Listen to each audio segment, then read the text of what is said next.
Welcome to the Tourpreneur podcast. Travel industry veteran Shane Whaley will take you on a journey with fellow tourpreneurs, sharing their tips, ideas, insights, and success stories to inspire you to make your tour business the best it can be. And now, please welcome your host, Shane.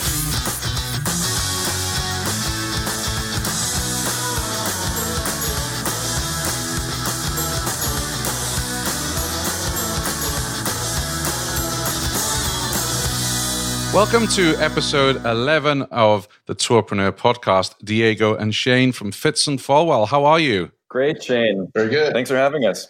It's an absolute pleasure. I'm really excited to dive into your story because you've got quite a unique story to share with us in terms of how you've built your business. You are a bike tour company that I got to know of you through Montreal, though you have other locations, which we're going to talk about later on.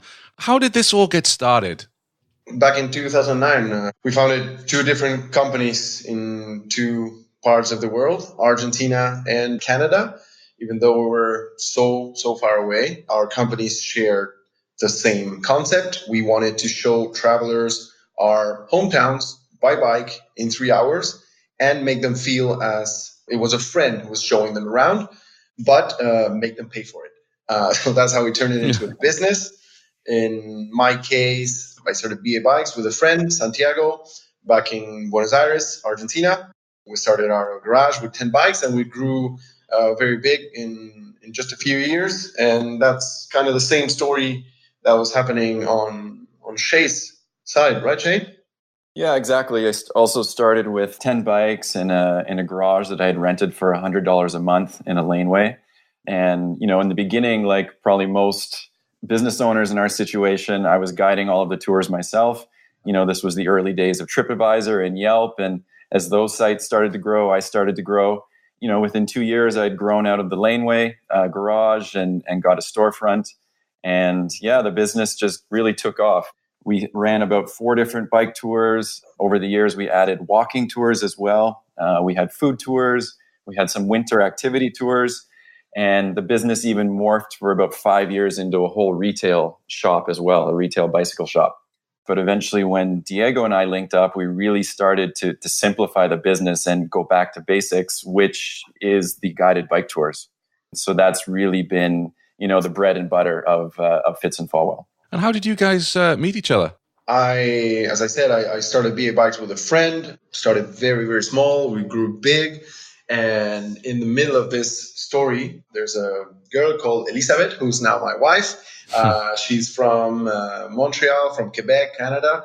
And I met her in Buenos Aires while she was finishing her studies. And we fell in love. And I knew that one day I was going to move to Canada. Like when you know a girl from Quebec, you will end up in Quebec. That's how it works. Right.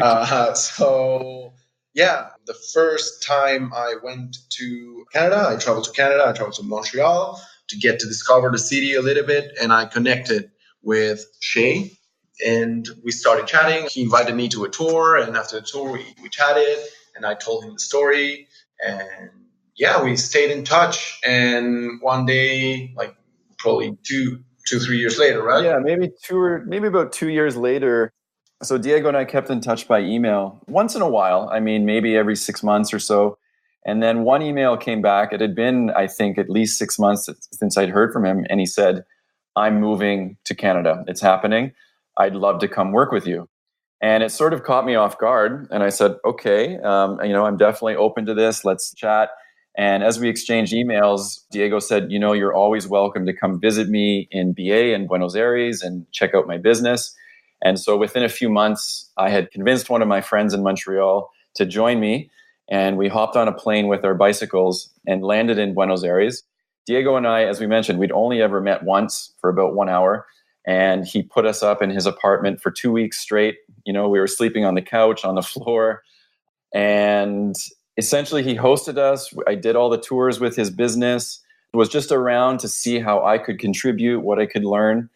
There was actually a pretty funny story that my friend, Jesse, we had traveled with Air Canada and his bike actually never showed up. And so Air Canada lost his bike. So we ended up extending our trip in Buenos Aires by, I think, another week. And Diego was so gracious. And, again, 2 guys in his apartment strangers, but we got along so great and we had such a wonderful time. Eventually the bike came, and Jesse and I ended up doing a 3-week bike touring camping trip in Patagonia, sleeping in our hammocks. And we fell in love with Argentina. We fell in love with Buenos Aires. And by the time we came back from the end of that trip, I decided, I think Diego and I get along great, and invited him to come work with us. So I guess it was the following spring, that was about 4 or 5 years ago now, that Diego came. And Diego, so you moved for love to Quebec. What did you do with the business back home in Argentina? I sold my business last year. So as soon as I moved from Buenos Aires, I started with my business partner, who is my lifetime friend. It was not easy. It's never easy to let your baby go. We started, as I said, like super small, with 10 of the cheapest bikes we could find in the market, and started renting those bikes.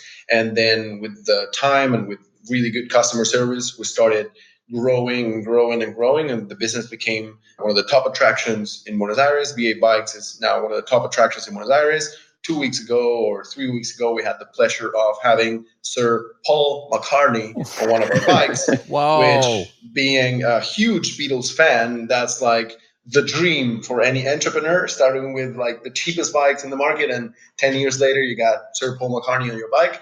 We were crying over the phone with my friend Santi, like, I cannot believe this. So it was great. Did you fly down to go meet him?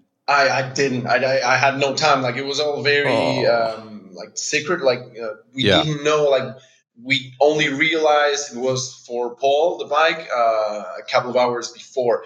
Otherwise, trust me, I would have flown. Yeah, he would have been there for sure. Yeah, Shea knows. So tell me, I'm just curious, right? When this kind of thing happens, did his agent call? Did his company? Did they tell you it was Sir Paul, or did they use a fake name? Well, how does that work? It worked actually through the hotel. We have in Buenos Aires, we have bikes installed in many hotels. Right. One of them is Four Seasons. And we know the concierges, like we have really good relations with them. And we received a call saying we need 4 bikes for a VIP person we cannot tell you about. And VIP, we started thinking, and like, Santiago called me, my friend called me, hey, I have this request for a super VIP. I don't know what to do. Who do you think it is? And we started checking, like, we knew that Paul McCartney was playing, but we never thought, like, no, it cannot be Paul. Yeah. No, it cannot be Paul. Like, it's too big for a dream. No. And as time went by, like, we realized it was actually for him and his family to go out on a ride on a Saturday before the concert. So it was only a few hours before we took the bikes that we actually got the confirmation that it was for him. So it was through the hotel that this worked, but it was like secrecy 100%. Like, we couldn't even tell our parents that. Wow. But we did. So yeah. We couldn't. Yeah. I mean, it would have been great PR. I mean, it must have been the temptation to get a photo of him on one of your bikes, right? Just for the PR. We actually do have the got photo. one. Oh, you do? Yeah, we actually do have the photo. So that's great too. Yeah. Because a few years before, he was also in Buenos Aires. He had also rented a bike, but of course, no one could take the picture. Yeah. But, well, this BA Bikes, we got the picture, and we got the bike that Paul used is hidden in one of our offices now. So it's like, it's like a treasure. That's superb. I mean, I'm sorry for that sidetrack, but I just had to ask. And Diego, you mentioned, it's quite funny, quite nonchalantly, oh yeah, we started off with 10 cheap bikes and we grew it really big. And I know that all our listeners are like, no, hang on a minute. It's not that easy to grow the business. What would you say were the 3 vital keys for you growing your business in Buenos Aires, from the 10 cheap bikes to getting Sir Paul McCartney? The first one I would say is like having no fear. If you start asking yourself too many questions, you will never do anything. So it's actually my friend Santi who bought the first 10 bikes and started renting out and saying, like, let's rent these bikes to hotels. And he came up with a great idea, which was delivery of bikes. So the second one was having like a little something, like a little differentiation with other companies that had already been renting bikes in Buenos Aires for a while. So we added that delivery to the door of your hotel as an add-on of our service. Yeah, no fear, having a differentiation. And the third one, I would say, it's customer service. Like we've always been obsessed with customer service, just offering the best to whoever is trusting in your brand, in your product, in your service, offering them more than what you can offer. Always. That helps a lot for a small business to actually grow and get that branding out there and that word of mouth that, okay, when you rent a bike at BA Bikes or when you do a tour with these people, you get much, much more than just a bike tour. You get an experience, you get something else. So I think that would be the three things that actually made us grow in a short time. Yeah. And when you say no fear, that's a really interesting one because I get a lot of emails from what I call tourpreneurs in waiting. So there's people out there, they have a passion for something. Let's say it's a beer tour somewhere and they're just terrified of leaving their corporate job to start this business, even though they dream about it. And there is that fear factor about, hey, I'm going to give up healthcare, depending where you live, of course, my regular income and whatever it may be.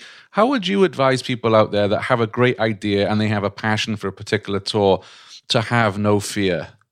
Another thing in our case, and Shea, you can jump onto this too, I think, is that we started small and grew big. And that's also like if you have your doubts, and as you say, you don't want to leave everything behind, you can try. You can start trying. It's very easy to try an idea out, and if it works, you then invest, and you then invest your time.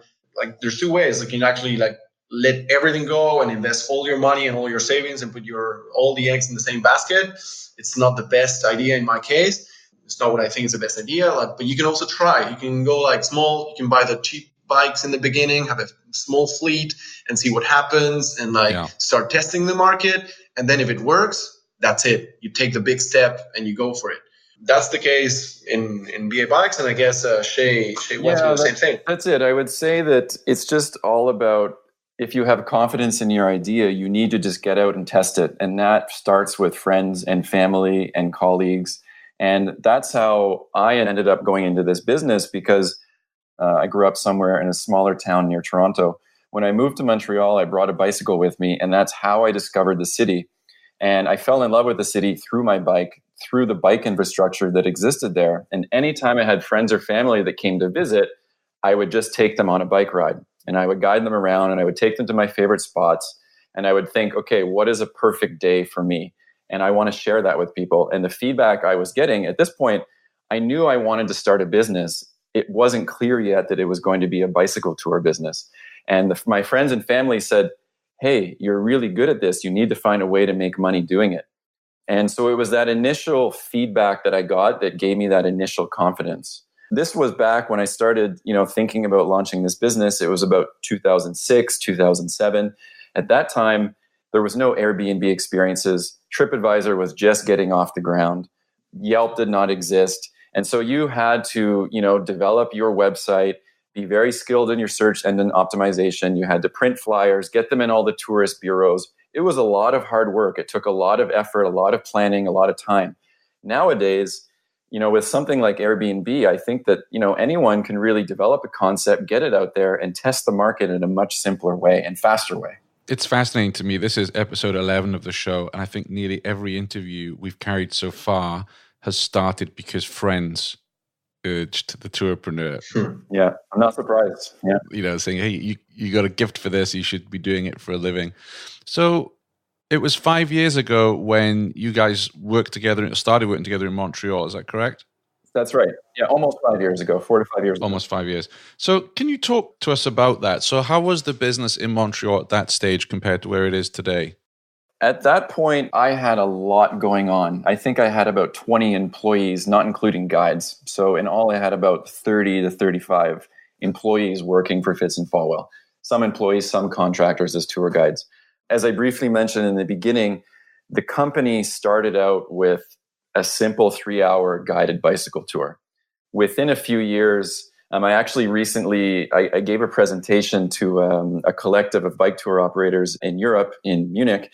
And I found the screenshots of my website from about 2012, 2013. So just before Diego and I met. And I had on my website 9 different bicycle tours, about 7 different walking tours. Within there was 2 different food tours. On top of that, 4 different winter activity tours. Okay.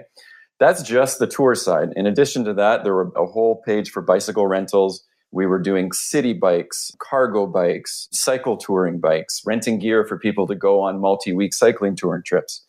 We had a whole retail bicycle shop where we specialized in European-style city bikes and touring bikes.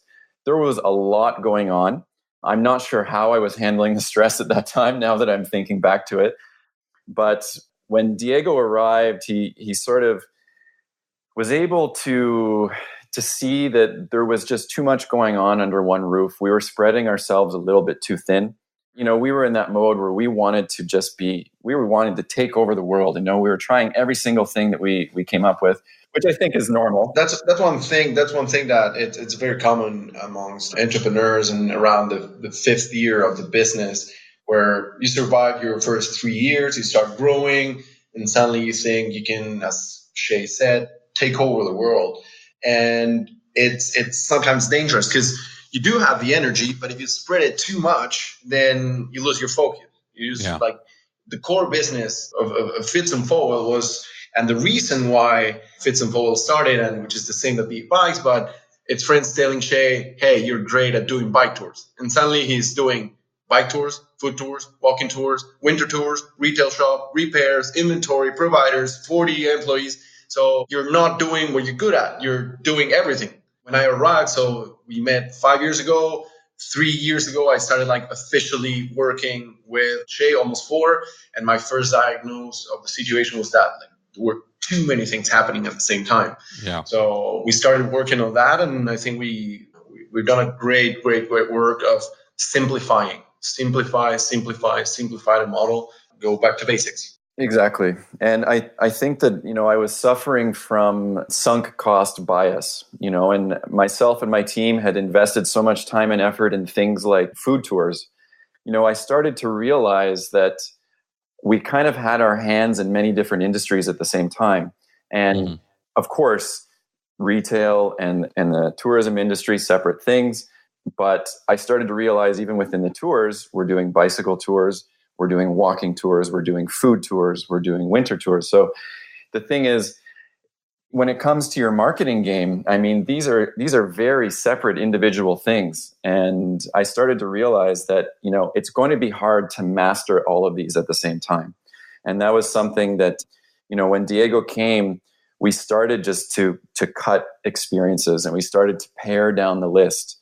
And as we were doing that, we just started seeing, our occupancy rising on other tours. And it was exactly what you want as a tour company owner, seeing your profit margins increase. And so by last year, we had completely cut out our food tours, which was extremely hard to let go because it had brought us so much media attention, both locally, nationally, internationally. It was one of our most requested tours. But when we really started breaking it down, it was our least profitable tour. It was the only tour that we ever had negative reviews for online. And it was very, very difficult for us to start accommodating all of the dietary restrictions. It was causing the most internal issues within our team and complication and time. So it was hard to let go. It took us almost 2 years to finally pull the plug. By removing that tour, we cut about 30% of our revenue right off the top. But we increased our profitability by about 100%. Last year, as a result of really paring down and going back to basics. And for us, when we talk about going back to basics, this is a 3-hour guided bicycle tour. We do still have some walking tours that function in Montreal, but as we start to scale to other cities, we're really basing it around a 3-hour bicycle tour. Yeah, which I think is smart. And I have to say, looking at your website, because I was in Montreal recently, I really like how it's just clean. I think you have 1, 2, 3, 4, 5 bike tours. You have 1, 2, 3, 4, 5 bike tours, one of which is private. So, that's much easier for me to make a decision. Yeah, one's private, one's a combination of 2. So Yeah, we simplify, like Shea was saying, he had like 9 tours, and it's not good to have 9 tours open with 2 people on each tour. Like you need 9 guides.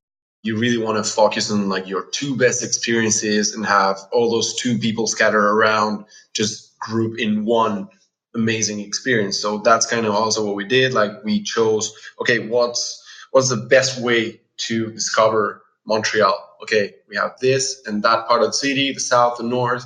We kind of made it really obvious for people to understand what is this tour about, what is this other tour about, and why are they different from each other, and why you should like try to take both. We'll give you like a 25% discount if you buy both in advance. Great. People started, instead of choosing just one tour, they actually started choosing 2 tours because we were given a great discount. And we suddenly started having the tours, instead of having 2 people on 9 tours, we started having 9 people on 2 tours. So that was also a key. And nowadays you can see our website, it has only a few products. We are launching a 3rd tour. We have like 3 tours now. We have what we call the North, the South, and the Southwest in Montreal, which are our 3 main experiences. And then we have a wellness tour, which is a bike and spa experience, which is really, really good. It's like a discovery of the city with a little touch at the end where you go to the amazing spa we have here in Montreal. A Nordic thermal spa. Yeah. Yeah. What I like as a visitor to your city was the fact that even though I only live 2 hours away or so from Montreal, I don't know Montreal very well. And I liked how the South Montreal tour from your copy on your site was, these are the must-see sites.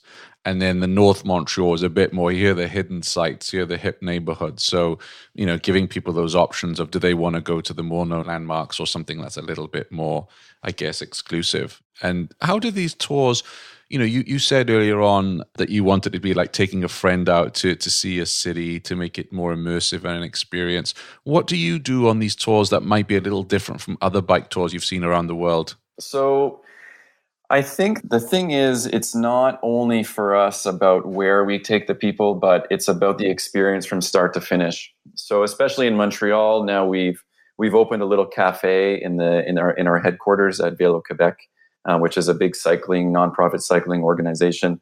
From the very beginning, for me, it was always extremely important to choose a very high quality and a very comfortable and yet a very stylish bike, that when people see it, they want to get on it. They want to start taking pictures of themselves on that bike.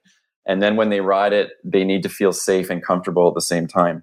So the experience starts with that. In Montreal, sort of a unique place. It's one of the only 2 cities in North America where there is a very strict guide certification program in place. And so guides have to go to about an 8-month-long course in a professional college, a hotel and tourism school. Once they've completed that 8-month course, they then have to get a permit from the city that they renew annually. And so sometimes there's a new crop of guide each year, sometimes it's every 2 years. And there are a lot of certified guides, but we have always really chosen the best guides. And, being a bike tour guide is a whole other skill set. It's not just learning the knowledge, it's learning how to guide, up to 10 people, sometimes 12 people, safely and comfortably through a city. And so we really try to, when we do our training with the guides, it's about choosing potentially less obvious spots to stop. And so for someone, maybe I'll just backtrack 1 second, for someone who has never taken a guided bicycle tour, our style is it's not to have an earpiece in your ear and the guide speaking to you the whole time. On a 3-hour tour, there's anywhere from 7 to 8, 9 different stops built in, usually about 3 to 4 or 5 minutes, where the guide will choose a place. And then for us, usually it will have a nice view of the city, or there'll be some sort of story that the guide can tell and help relate people to their environment and through the architecture, the history, or potentially a well-known local resident, someone like Leonard Cohen in Montreal, for example. And so about every 15, 20 minutes, there's a 3, 4, 5 minute stop.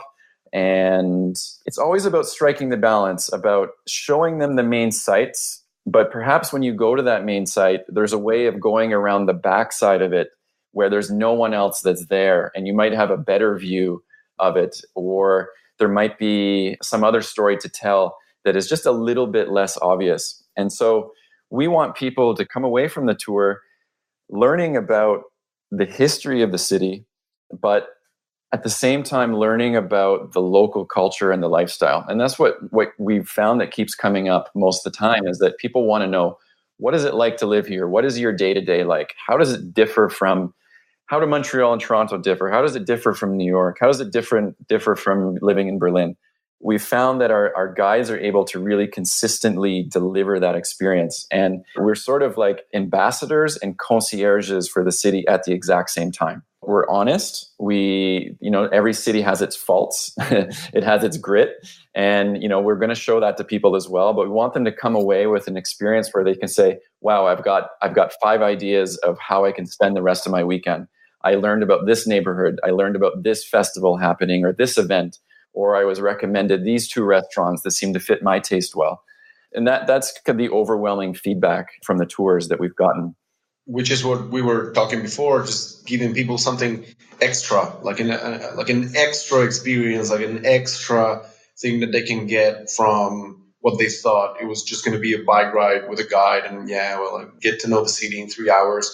But no, like after the tour, they are like, wow, like we are experts in making people fall in love with destinations. Like we did it in Buenos Aires, we're doing it in Montreal, now we're doing it in Toronto, Quebec, Ottawa, so on and so forth. We're expanding, but we kind of created a recipe we know every city has to offer, and like how we can tell the story of that city and how we can get that extra little something that people will be wowed by the destination. And I think that's smart. I know when I was at Arrival Berlin a couple of months ago, our good friend Douglas Quinby there was talking about some of their research and how people are looking now for immersive experiences. And, they want to touch and feel the destination they're at or the attraction in a different way than maybe they have before. So I think, you guys are being very smart, strategic in offering that kind of tour. A question that comes to my mind with the guide certification, 8 months, that's a long time. Do you think that's helpful for your business, or is it a barrier in any way? It's both. I think it's both. Yeah. I don't know if you agree, Shea, but I do completely. In some cities, what happens compared to Buenos Aires, for example, in my experience, we started with professional guides in Buenos Aires, and yes, it was a good experience. It was a great way to kick off our first routes and create the content of our first tours. But then we realized that professional guides in Buenos Aires was not what we were looking for as an experience that we wanted to provide to travelers. So we started hiring this amazing outgoing people with great communication skills and with great storytelling, that they were not professional guides, and they were amazing at transmitting that passion for our culture, for our city, for the places that they like going out and eating. And we didn't need the professional guide experience to transmit all of that. In Montreal, what happens is that all that part of like outgoingness and everything, you can find it in different guides. But on top of that, that you hire a guide and a week later, he's out there and he's doing his job, and you don't even have to tell him like a lot of information. He'll do a great job. Whereas in Buenos Aires, the training we had to do, even though these people were amazing and they were super outgoing, we had to train them and we had to explain them, this is how you become a guide. This is what you need to do. And that takes it's a long process of like almost a month or 2 months until someone can become from an amazing storyteller into a guide, into someone that can show a city. So there's both. There's advantages and disadvantages to it, which is quicker training. But sometimes you do have this limitation of, okay, maybe the professional guide is not what I really want for this experience. I think that it depends on your business model as well. And if you were, for example, with our operations in Montreal, we do a lot of private and custom experiences. So we work with a lot of conferences, we work with a lot of corporate groups, and sometimes it might just be 2 or 3 people. And a few times a year, it might be 200 or 300 people. And often some of these requests can be so specific, and they might say, well, we want a guide to meet us at our hotel and take us to this neighborhood, talk about this theme, or it could be even something around food. We still do a little bit of that from time to time. We know that because of the certification program in Montreal, we have a pool of guides. They each have expertise, but essentially they could be plopped down in any neighborhood in town and deliver a 5-star experience without question. They have that training, they have that know-how. It actually happened yesterday a little bit. We did our first coffee and bike tour. As Shea said, we just launched a coffee shop right next to our Fitz and Folwell space here in Montreal. And the people we had on that tour were all locals. And only a professional, knowledgeable guide can really show locals around and surprise them. It's not easy to do that. And trust me, the people were like amazed by the stories that this guide had, and they had never known before about this, and they had never seen their own city in this way. And I think that can only be done, not only, but it can be very easily done by a professional guide that has this certification and has studied the city to its best. And yeah, it's not easy, but it's happening. We're having more and more locals too on our tours, slowly but steady. And it's great because people is rediscovering their own cities. Because as locals, sometimes we just walk around and we don't pay attention to our city. We live in an amazing place. So exactly. In my experience, they tend to be the happiest customers. And this is a recommendation for other business owners, is that we have always encouraged locals to say, when you are hosting someone from out of town, either come and join a tour with them, because you are going to be just as happy with the experience, or if you're busy at work, then just send them our way. And it's something that, when they do end up finding the time to come and join, they often show up with almost a little bit of attitude and say, okay, so who's actually going to show me my city? What are you going to tell me that I don't know? And whether it's in Montreal or Toronto, where there's a lot of laneways with some hidden like murals and graffiti. And like Diego said, a lot of people are so busy in their day-to-day lives that they never really slow down to that pace, and they never turn their gaze upward and sideways to notice those hidden little gems. So that's always the most enjoyable part, is to have locals.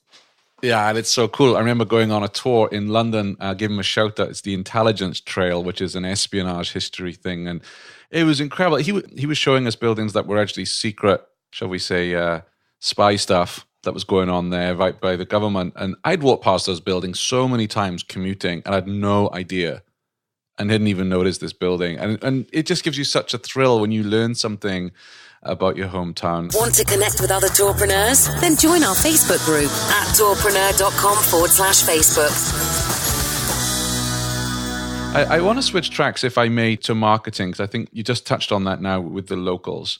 So with regards to marketing, when you started out, obviously you didn't have this massive budget, right? So, you got your 10 cheap bikes, as you said. And how did you first of all go about getting the word out? Obviously you didn't have an income source coming in yet. What type of marketing did you do? So for me, I was a little bit lucky. My mom was working for a web development firm, and she had started to specialize in search engine optimization. So again, this was around 2007 that I started working on the business. So I was able to get a website that looked professional enough, was decent quality, off the ground quite quickly, get some flyers out in the early days.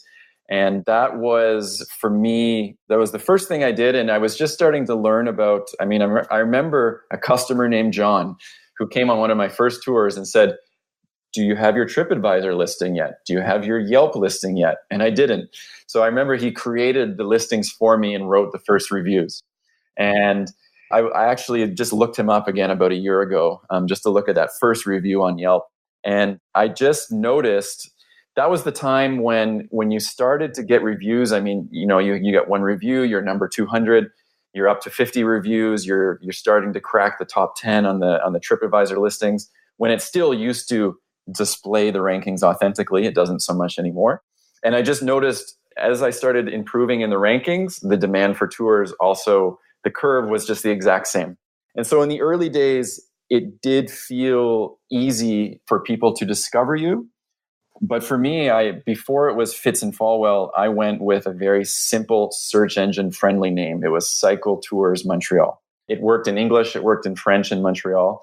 And looking back, I do think that it did help people find me. About 2 years in, I met the owner of an ad agency based in Montreal. And this was a young entrepreneurship speed dating, speed coaching session. We met, we had a 30-minute chat. We got along great. And we kept in touch for about a year. And a year later, they made an offer to me to say, listen, we want to take your business big. We think that it needs a whole rebranding.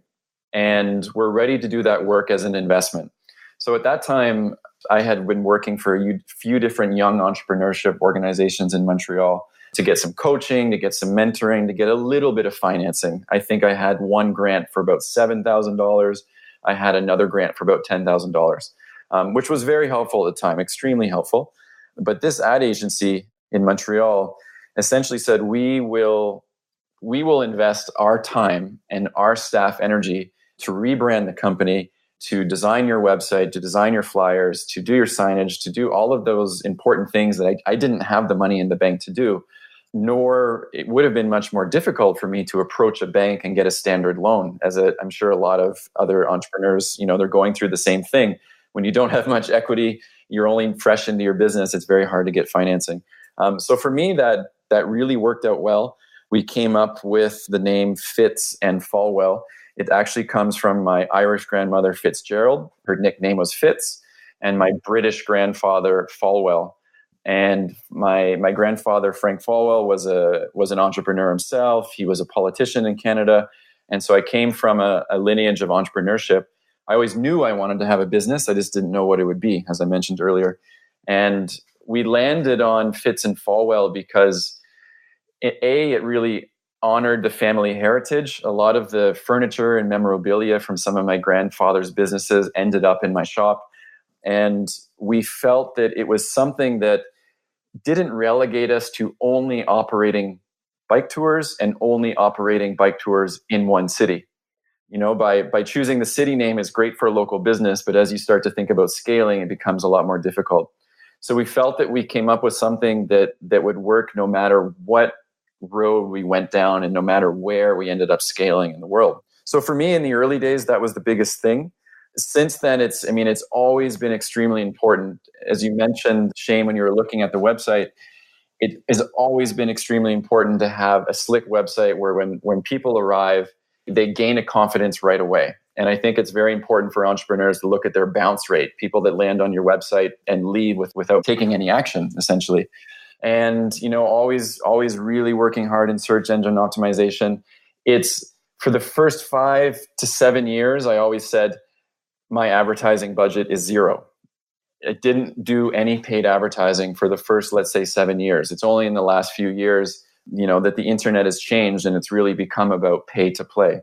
But, we had a very strong press campaign where we had a ton of media coverage in the early years, from some publications like, the New York Times or the Globe and Mail, Canada's national newspaper.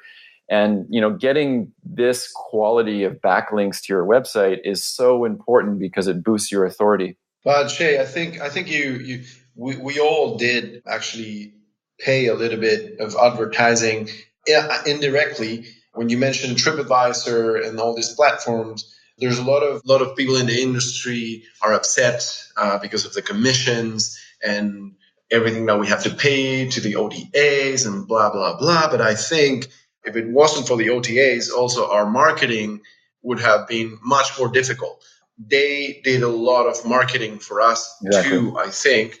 And even though it's part of our budget, we have to pay those OTAs.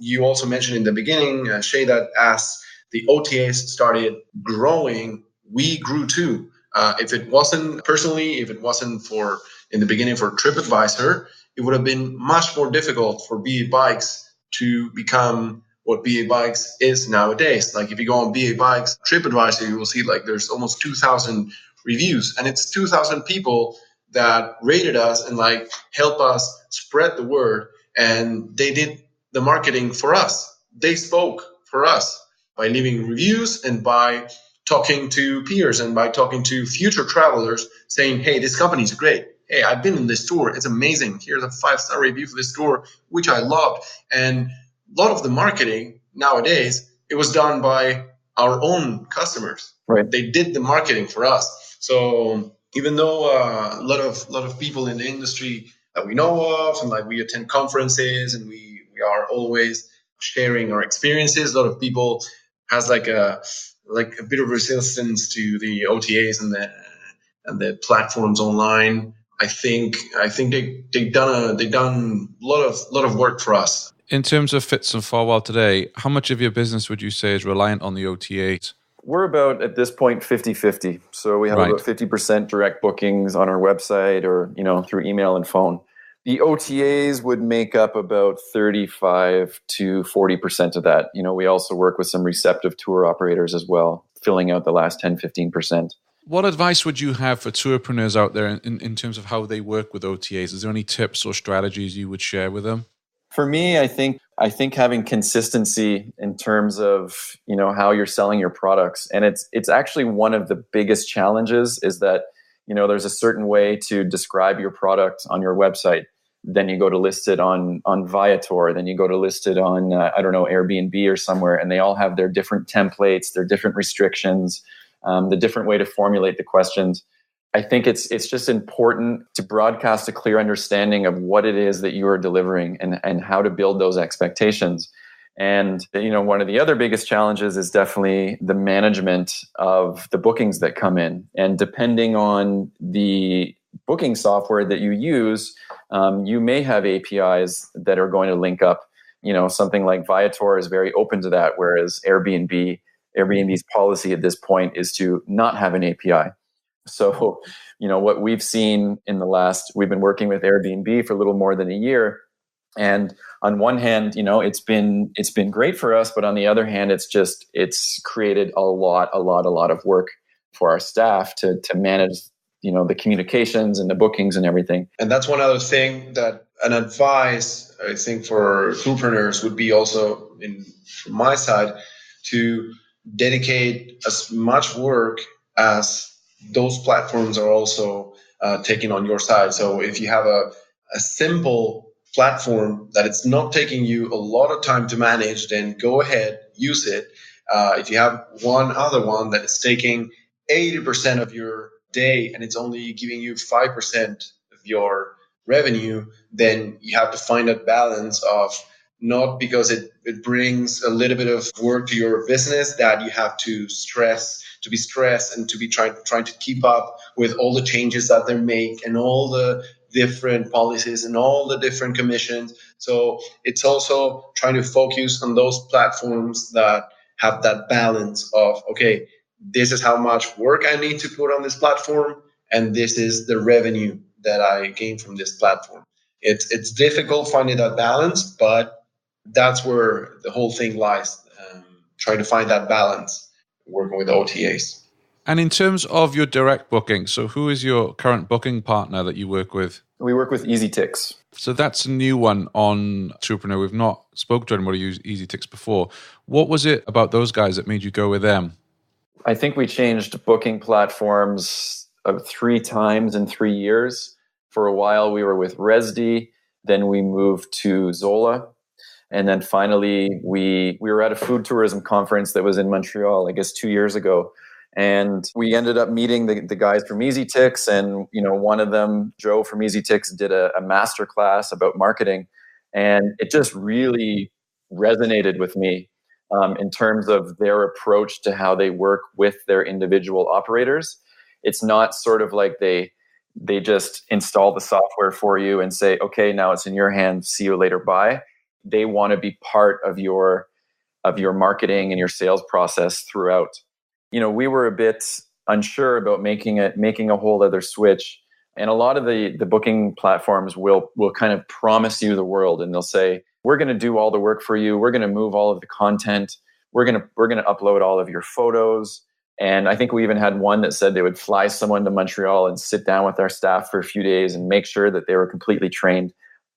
We didn't buy it.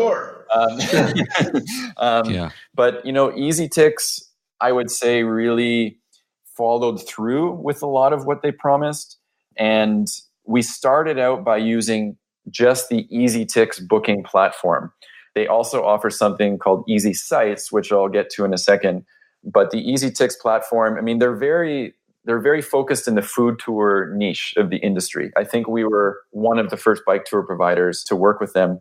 But they're based out of Toronto, and they have another office in, I think, Vancouver now in South Africa. But they actually operate also a call. If you want, they will have a call center and email support. And it was something that I was really unsure about using because, we wanted to be in control of the sales process. We were delegating our customer service, which was one of our, as we spoke in the beginning, one of our differentiators. And exactly. It was a big move, and it was hours of conversation about taking the decisions of, do we really want someone else to pick up the phone for us? And finally, it worked. It worked really good. Yeah, and what we realized is that, it cut down the volume of calls coming into us by more than 50%. And what we realized is that a lot of the calls coming in are the same questions. It's like, what time does the tour leave? Where does it meet? Where does it end? Which 2 tours should I choose from? Or simply, I just want to change my date, or I want to cancel. So the fact that the majority of that is now handled has removed just a lot of time. It's freed up time to focus on other things like marketing. And if there's any requests that come in that are more custom, that are about private tours, that still gets funneled directly to us. So we're still completely in control of that, which has been nice. On the software operational side, on the day-to-day side, it's still not perfect. It's definitely not, our dream tour software, but it's better than anything else we've tried this far. It's less buggy. It does have the most options within it. And what I've liked is that they've really followed through on the support. I mean, when there's an issue or when you have a question, there's someone that you can communicate with right away. We'll get back to you very quickly. So that's been great. I mean, every time we ask for a change or for an upgrade, there's always some decision-making person that will talk to you and be like, okay, I'll have more information for you. And maybe a couple of weeks later, that change in the system is made, and that's great too. And that also applies for the OTAs, which is something that I did not say before, but you also have to stick to the OTAs who are flexible enough to, when you make a recommendation and say, hey, we need this because it's causing us trouble. If they are responsive, then great. And this is what happens with EasyTix. They are responsive, as Shea said, software-wise and in terms of reports. There's lots of things to get better with, and I love criticizing EasyTix. I'm the guy that is always pushing for changes but it's overall, I think, it saved us time. It saved us precious time, which is a high asset. If there's anyone that's listening out there, give us a call. That is skilled in tech development, I think that if someone could design a system that is very, has a great user experience, that manages the customer flow well, but at the same time manages the whole guide side of it, that's the biggest missing link for us. I mean, we're still managing a number of Google calendars, and there's so much communications with the guides. I mean, if someone were to design a system that, if a booking were to come in and they were the first one to book that tour and some guides were on standby, and the system could go and find the guides that were available, immediately send out a message, whoever responds first gets confirmed for that tour, we would be in. We'll be your first customer. Wow. Well, I know most of the booking platforms do listen to Tourpreneur, so you never know. You might be getting a phone call soon. Yeah. Who will step up to the plate? Yeah. How does EasyTix make their money? Is there a fee on top of the booking, or do they take a slice of the booking? How does that work? It's a great question. So they do take a fee per booking. So there's no monthly fee to use the software. And every booking that's processed through their system, they take a percentage, which generally includes the credit card fees. At least it does for us. I think it does for most people. I mentioned earlier that there's also the Easy Sites side to the business. And this is essentially part of the EasyTix team who uses a WordPress platform to design templates for websites. And that's something that, again, we were very unsure about because we were always really investing a lot of our budget into our website design. when I saw some other easy sites, I wasn't completely impressed. But the final product that we came up with, I'm extremely happy with aesthetically. But the biggest thing for me was when you sign up for an easy site, you can go through something called a marketing boot camp. And this was a 6-week boot camp that I did, which helped you really nail down the copywriting on your website. And the way that their template is designed on the back end is it's very limiting in terms of how much text you can enter. And it's very precise in terms of the questions they ask you and how to write it. So it was with one of the members of Easy Sites that we nailed down our tagline on our site, which is immersive bike and walking tours that show you the best of Montreal in an active way. And this is, essentially your UVP, your unique value proposition. And I was just very impressed that I was able to just go back and forth and keep pitching ideas and keep sort of really getting closer and closer and closer to something that we both felt would work. And what I like about the relationship is that we both win when there's a booking. It's a win-win relationship because they're taking a percentage of each booking. So one thing to mention, though, is that there is a booking fee as well when the customer books a tour. Right. So the customer pays that. Mm-hmm. Yeah. So the cost is shared between us and the customer. Sure. Mm-hmm. So when I'm looking at montreal.fitz.tours, that site was developed by Easy Sites? Exactly. It's beautiful. The template was developed by them. Yeah. Yeah, it's a lovely site. So we ended up going with, if you go to www.fitz.tours or just fitz.tours, that's our domain. There you'll come to a landing page that is currently Montreal and Toronto. Within about 2 or 3 weeks, that should have Ottawa and Quebec City as well. And we ended up going with a subdomain structure for all of our cities. And that was, again, something that we worked with the Easy Sites team on for quite a while to really settle on the best approach. And do they advise you on SEO? It's great they're advising you on copy, and that's SEO. Wow, that's a really good service. For sure they do, Yep. And I'm guessing there is a monthly fee or something for the Easy Sites? No. It just increases the percentage for each booking.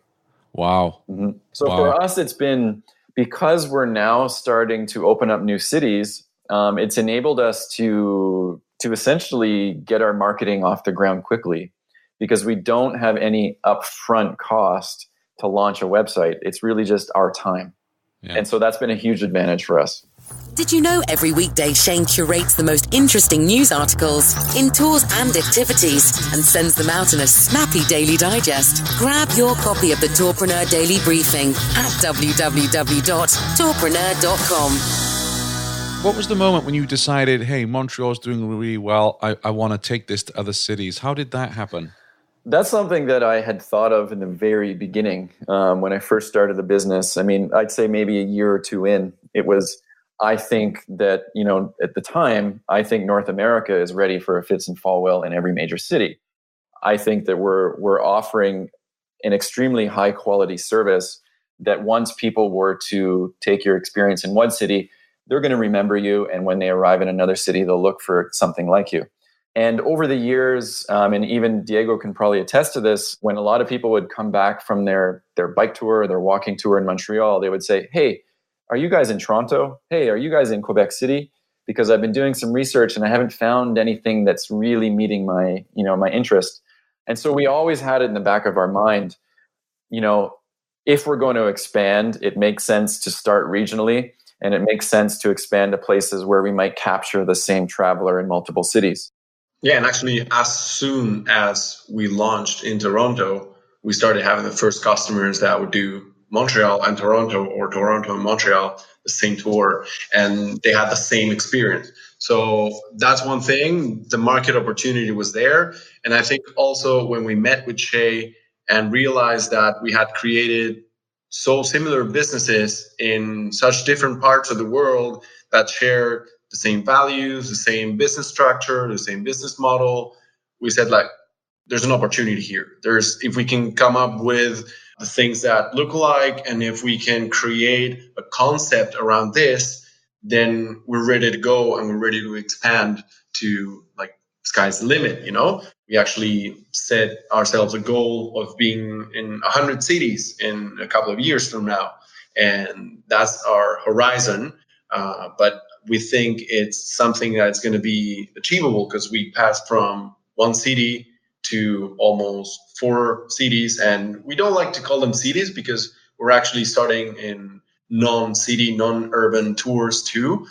So we call them destinations. So it's easy now for us, and we are confident that we will achieve that 100 destinations in 5 years or 6 years because we came up with this recipe, and we know, and we've been working in this for 10 years, and it's always been on the back of our minds. Brilliant. And how are you guys using social media to promote your tours? Oh, good. No, do we really want to go on that question? Oh my God. That's the most difficult part of the business, I think. Yeah. There's no, so it's something that I think every startup, every small and medium company goes through this. It happened since the beginning. BA Bikes, Fitz and Folwell. You have a hard time keeping up. But last year we decided to make a move and invest in an internal person that will take care of our social media. We think it's the only way that we can come up with a uniform product out in all the different social media platforms that are out there. It's an investment, and of course, not every company is ready to do it. We're doing a big effort in that, and it's a big part of our budget. But it's a lot to take on. If you try to do it from your house and from your office, a couple of hours, and you do half an hour this day, and then 7 weeks later you post another thing, and 2 days later on Instagram, it becomes just too difficult to manage. So I think having someone who can at least help you plan what you want to say and what your brand wants to say on social media, it's very helpful. You need professional advice for this, I think. And that's a key of how we're going to create this process in the next couple of years. And what made you go to hire internally rather than use an agency? That's exactly what I wanted to address. So in the past, we tried so many different methods. I was doing it, my wife was doing it. And at a certain point, we hired a few different, I don't want to call them marketing companies, but essentially social media management companies that what I found was, they would make you a proposal and again, promise you that they're going to achieve X many followers and they're going to bring all this new business and it's only going to cost you a couple $1,000s. And you find a way to negotiate and you land on a deal. And what I discovered is that you spend your first month or two just teaching them about your business and teaching them about your industry. And I, in all of my research, never landed on someone who really knew our industry inside out and knew it from a local perspective. I mean, at that time, we were just Montreal. In terms of experimenting with outsiders, I felt like it just was a lot of money down the drain. And we lucked out in the sense that one of our guides is also a videographer, and has been making a bit of a transition away from guiding 5 days a week down to 2 days a week, and starting to work on his video and photography. And we hired him last year to do. If you go to our website, on the homepage, you'll see a video of our bike tours. And so this was our guide Sebastian that made the video. It's a beautiful video.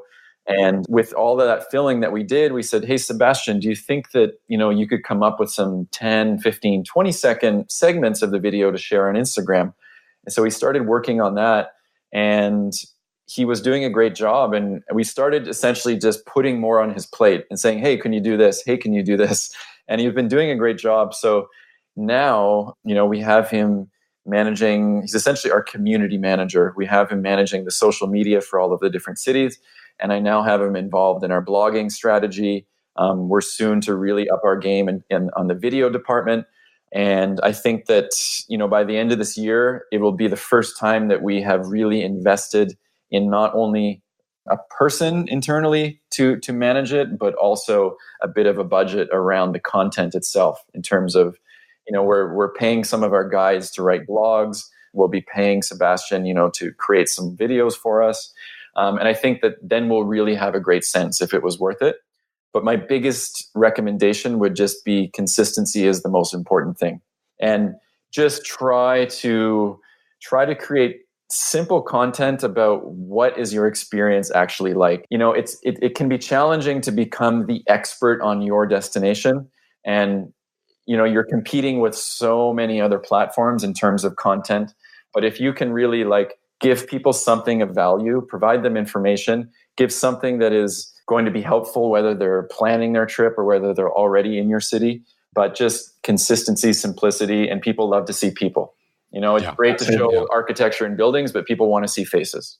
That's it. And I think also people through social media, they become your ambassadors because they've done a tour, then they follow you, and then they remember that they did the tour with you in this city, and they always have a good memory. And next time someone from their friends or family that are coming to Montreal or Toronto, Quebec, or wherever we are, they will recommend your brand. They will recommend your product because they had a great experience and because they followed you on Instagram or Facebook or whatever it is. That sometimes my first feelings with social media is, how can it be worth it if we have one-time experienced customers? They come, they do a tour, and they go. Why is it worth it? Investing so much in social media? The answer for this is that they become your brand ambassadors. They will recommend you wherever they are in their hometowns and to their friends and family. So it is worth it. I'm looking forward to going on one of your bike tours in a couple of months' time. I'll be coming up in the summer. I didn't do one on my recent trip because it was the weather wasn't great. I thought, you know what? I'm only 2 hours away. I mean, I come from Wales. I'm used to the rain, right? But I just thought, I'll do this in the summer and enjoy it more. Before we wrap up here, I'd love to ask you, were there any books that you found especially helpful in your tourpreneurial journey that you'd like to share with others? Well, I mean, I have two, and one that is going to be, an extremely common book, The 4-Hour Workweek with Tim Ferriss.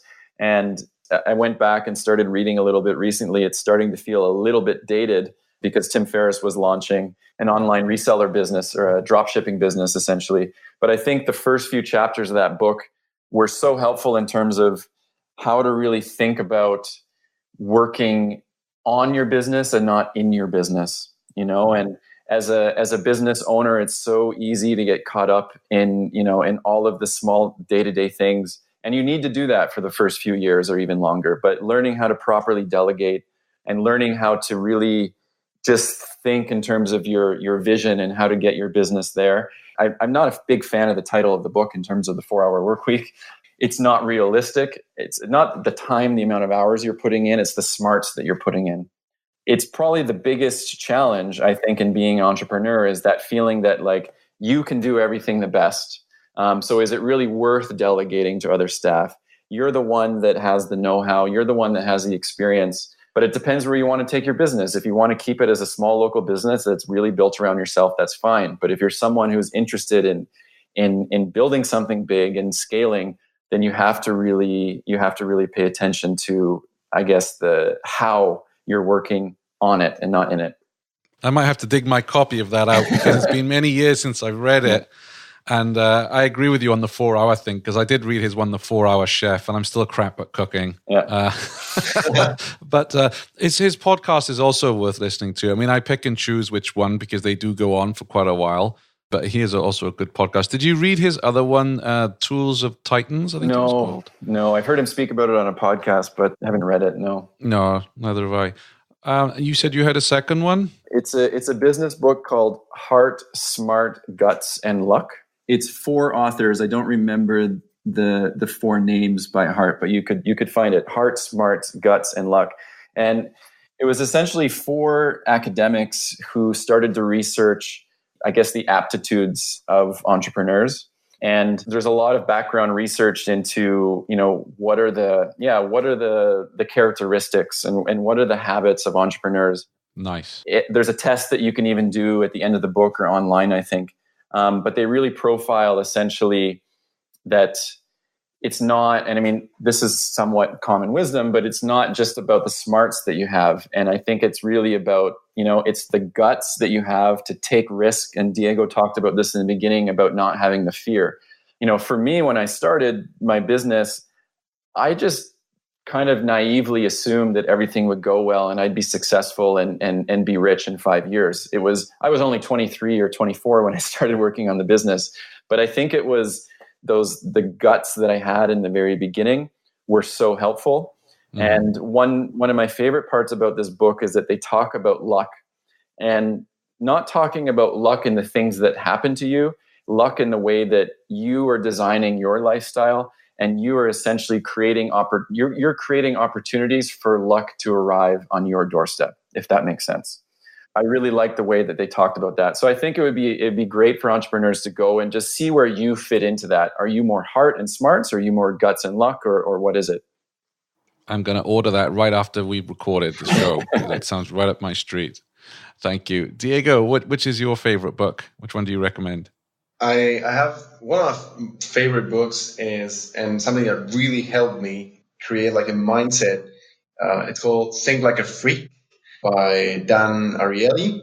He's the same writer of Freakonomics, and he actually explains how to think like a freak, or how people makes decisions. It's focused on behavioral economics, and it's great to think how we think we know how we take decisions, and we think that customers are these icons that will take decisions like on a very, very smart way. And there's actually a lot of other factors that play around. And when we take a decision and we just take that leap of faith that we think like, oh no, yeah, I'm deciding this. Freakonomics and Think Like a Freak are two books that really changed the way I see things and really helped me through the entrepreneurial way. And also there's another book that's called Scaling Up that I just sent Shea as a present a couple of weeks ago by Verney Harnish. And he talks about how small companies become these huge companies, and what is the path that they all go through. And that really helps to understand, because sometimes we feel bad when we, for example, with Shea, we're starting to get outside of operations, like little by little as we grow in this entrepreneurial road that we decided to take, and we forget about those basic day-to-day things. And sometimes I would feel bad saying like, oh, I don't know this, or someone asks me a question which is basic, like how do you take this reservation, and I don't know, I forgot. There's been ages since I didn't take a reservation. And there's a concept on this book. It's called like being the dumbest in the room, which is knowing how to, like, it's not bad if you're with your team and you're the dumbest in your room. If you surround yourself around people that can help you in that entrepreneurial road, and then you can like transmit that passion that you have for this business, and that belief that you believe in this business, and that you believe in this idea, and you can get surrounded by people that can help you in that, and that on the day-to-day that can do things that it will save you time efficiently, and you will have more time to take that company and that idea to the next level, then great. If you're the dumbest person in the room, then perfect. You're on the good track. You're surrounding yourself by a team of people that will support you. And that bad feeling that in the beginning you had, like, oh, I should know this, maybe it's not a bad thing that you don't know how to take a reservation as you're scaling up. So that book is one of the most recent books I read on this. It's a great book that everyone that has a dream regarding or in the business world should read it. It's great. It's been really, really helpful. Great. I will add all the links to those books and other resources we've talked about today onto tourpreneur.com/11, because I know many of you listen to the show when you're walking the dog or on the treadmill or on your bike, I'm sure. Diego and Shea, thank you.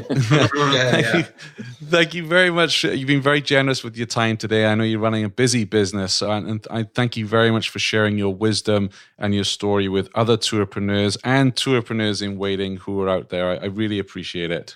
Thank you and your listeners. Yeah, thanks so much for having us, Shane. It was fun to talk to you and, tell our story, and hopefully, people can take something from it, and whether they're looking to start up or a few years in. Oh, yeah, I have a ton of notes here for sure. So, yeah, you've definitely given us a lot of knowledge today. Thank you so much. Thanks, Shane. Thanks for listening to the Tourpreneur podcast. Be sure to visit tourpreneur.com to join the conversation and access the show notes, including links to the resources mentioned on today's episode. This is Tourpreneur.